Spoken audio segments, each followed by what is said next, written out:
लेकिन बहुत से लोग जही हैं नेत बनी है तो कहीं हैं अल्लाह मालूम हो तो सल्ला करे जाते। सर झुकाना नीचे मकरू है और हाथ ऐसे न करो बल्कि हाथ किबले की तरफ हो, सीना बिल्कुल आदमी सीधा खड़ा हो, अल्लाहु अकबर, नाफ के नीचे हाथ ऐसे बांध लो। लेकिन देखा जाता है जब तक हिंदुस्तान में रही है तब तक हियाँ नियत बंदी है। जहाँ सऊदिया के चक्कर मारी दो एक दफ़ा गए हुआ से आए बस फौरन अल्लाह हियाँ बंदी है। हियाँ काहे ताकि लोग देखें तो जाने यार यार हियाँ काहे बांधे थे, तब पूछिए तो कहीं हम सऊदी में ऐसे देख रहा है। यहाँ नियत बांधना इमाम आदम अबू हनीफा रदी अल्लाह अन्हु ने 17 हदीसों से साबित किया है कि नाफ के नीचे बांधना ही नबियों की सुन्नत है। लेकिन अजीब हाल है आजकल, गुमराही का दौर है। गोंडा बस्ती में एक हाजी साहब थे, हाजी उमराव, बहुत नेक आदमी थे लेकिन पढ़े लिखे कम रहा। एक जगह रिश्तेदारी में गए तो वहाँ नमाज के वक्त आएगा तो सोचिन पहले नमाज पढ़ी है तब खाना पीना खाई।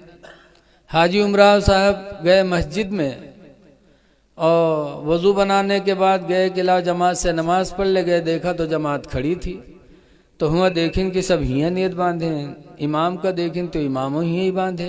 अब हाजी साहब बेचारे जाहिल आदमी सोचिन यार हम तो जिंदगी भर हियाँ बांधे हैं और ये सब हियाँ बांधे हैं, अब हम क्या करिए।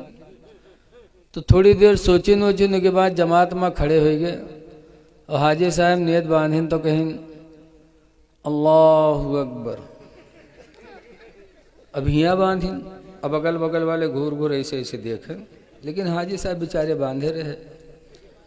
जब नमाज ख़त्म भे इमाम साहब सलाम फेरिन तो सब घूर घूर फिर देखे तो हाजी साहब कहते भैया काहे गुस्सा हो तुम लोग, क्या बात है। कहीं बुढ़ा कहीं का नमाज पढ़ता है कि मजाक करता है। कहीं काहे भैया, कहीं तू मुड़े काहे नियत बांधे है।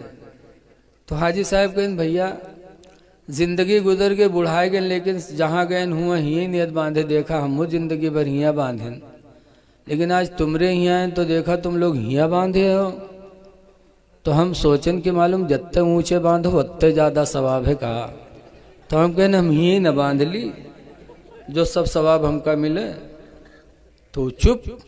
तब हाजी साहब ने डांटा, कहा बदतमीज, रसूलुल्लाह का फरमान है कि मर्दों के ख्वाहिशात को अल्लाह ताला ने नाफ के नीचे पैदा फरमाया, लिहाजा मर्द हालत नमाज में अपने हाथ को नाफ के नीचे रखे ताकि उसका नफ्स दबा रहे, नमाज में गंदे ख्यालात न पैदा हों। और औरत के ख्वाहिशात को अल्लाह ने सीने में पैदा फरमाया, लिहाजा औरत हालत नमाज में सीने पर हाथ रखे ताकि उसका नफ्स दबा रहे, नमाज में बुरे इरादे न पैदा हों। और तुमरे सीने में अल्लाह का आधे से जो यहाँ बांधे ठाड़। तो आज अजीब हाल है। ऐ लोगों, जब मस्जिद में जाना नसीब हो तो खुदा का शुक्र अदा करो कि अल्लाह तेरा शुक्र है। इसीलिए हदीस पाक में आज बहुत से लोग मस्जिद में जाई हैं जुम्मक दिन तो जाई हैं पहले बैठ जाई हैं, तब बैठ के तब खड़े हुए नमाज पढ़ी। जाके मस्जिद में बैठो ना। सरकार फरमाते हैं इदा दखला अहदुकुम फिल मस्जिद, जब तुम में का कोई मस्जिद दाखिल हो, फल युसल्ली रकातैन, तो चाहिए कि 2 रकात नमाज पढ़ ले, क़ब्ल अन यजलिसा, इससे पहले कि बैठे, यानी बैठने से पहले 2 रकात नमाज पढ़ ले। कैसी 2 रकात नमाज? तहियतुल मस्जिद। तहियतुल मस्जिद का मतलब है कि अल्लाह 2 रकात नमाज पढ़ करके दुआ मांगे कि इलाही तेरा शुक्र है कि तूने अपने घर में आने की मुझे तौफीक अता फरमा दिया। तहियतुल मस्जिद पढ़ ले। लेकिन आज हम लोग जा करके बैठते हैं पहले फिर बैठ के खड़े होते हैं। ऐसा नहीं होना चाहिए। लेकिन आज अफसोस है कि हमारे लोग 8 दिन मस्जिद को पहुँच होते। बोलो 8 दिन। अब 8 दिन भी नौजवान जो जाते हैं तो ऐसी नमाज पढ़ते हैं, पैंट और शर्ट पैंट और शर्ट पहनेंगे, जुमा में भी। अरे कम से कम नमाज जुमा पढ़ने जाओ तो कुर्ता पैजामा पहन लो, हा?